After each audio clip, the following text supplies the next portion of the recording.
അന്താരാഷ്ട്ര ബഹിരാകാശ നിലയത്തിൽ കുടുങ്ങിക്കിടക്കുന്ന ഇന്ത്യൻ വംശജയായ ബഹിരാകാശ യാത്രിക സുനിത വില്യംസിന്റെയും ബുച്ച് വിൽമോറിന്റെയും ഭൂമിയിലേക്കുള്ള മടക്കയാത്രയുടെ തീയതി പ്രഖ്യാപിച്ച് നാസ.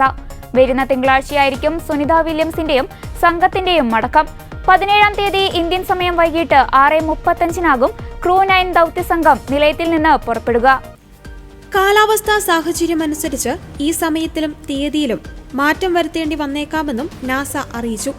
ഇന്ന് രാവിലെ സാങ്കേതിക പ്രശ്നം കാരണം മാറ്റിവെച്ച ക്രൂ 10 വിക്ഷേപണം നാളെ രാവിലെ നടക്കുമെന്നും നാസ അറിയിച്ചിട്ടുണ്ട്.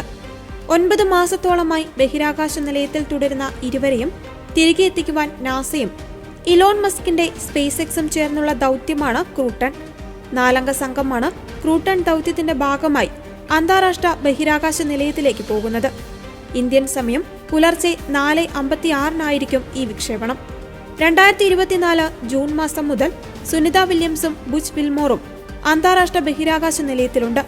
ബോയിങ്ങിന്റെ സ്റ്റാർലൈനർ പേടകത്തിൽ കഴിഞ്ഞ ജൂൺ 5 ഇരുവരും ISSലേക്ക് യാത്ര തിരിച്ചത്.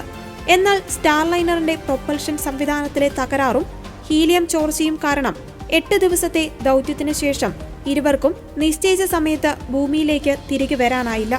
പലതവണ ഇരുവരെയും മടക്കിക്കൊണ്ടുവരുവാൻ നാസ ശ്രമിച്ചുവെങ്കിലും സ്റ്റാർലൈനറിന്റെ അപകട സാധ്യത മുന്നിൽ കണ്ട് മടക്കയാത്ര നീട്ടിവെക്കുകയായിരുന്നു. തുടർന്ന് സ്റ്റാർലൈനറിനെ ആളില്ലാത്ത ന്യൂ മെക്സിക്കോയിൽ 2024 സെപ്റ്റംബർ 7 ലാൻഡ് ചെയ്യിക്കുകയാണ് നാസയും ബോയിങ്ങും ചെയ്തത്. ഇതോടെ സുനിത വില്യംസിനും ബുച്ച് വിൽമോറിനും ISSൽ തുടരേണ്ടി വരികയായിരുന്നു. ഏറ്റവും കൂടുതൽ സമയം ബഹിരാകാശ നടത്തം പൂർത്തിയാക്കിയ വനിതയെന്ന ലോക റെക്കോർഡ് ഇതിനിടെ സുനിത വില്യംസ് സ്ഥാപിക്കുകയും ചെയ്തു. സ്പേസ് എക്സിന്റെ ഡ്രാഗൺ പേടകത്തിലാണ് സുനിത വില്യംസും സംഘവും ഭൂമിയിലേക്ക് മടങ്ങിയെത്തുക. സുനിതയ്ക്കൊപ്പം കഴിഞ്ഞ വർഷം ജൂണിൽ ISSലേക്ക് തിരിച്ച നാസയുടെ തന്നെ ബുച്ച് വിൽമോറും നിലയത്തിലുണ്ടായിരുന്ന മറ്റ് സഞ്ചാരികളായ നാസയുടെ നിക് ഹേഗും റോസ്കോസ്മോസിന്റെ അലക്സാണ്ടർ ഗോർബനോവും ഡ്രാഗൺ പേടകത്തിന്റെ മടക്കയാത്രയിലുണ്ടാകും. എന്നാൽ ഈ 4 സംഘത്തിന്റെ മടക്കം സ്പേസ് എക്സിന്റെ ക്രൂ 10 ദൗത്യം ഭൂമിയിൽ നിന്ന് യാത്ര തിരിക്കുന്നത് അനുസരിച്ചായിരിക്കും.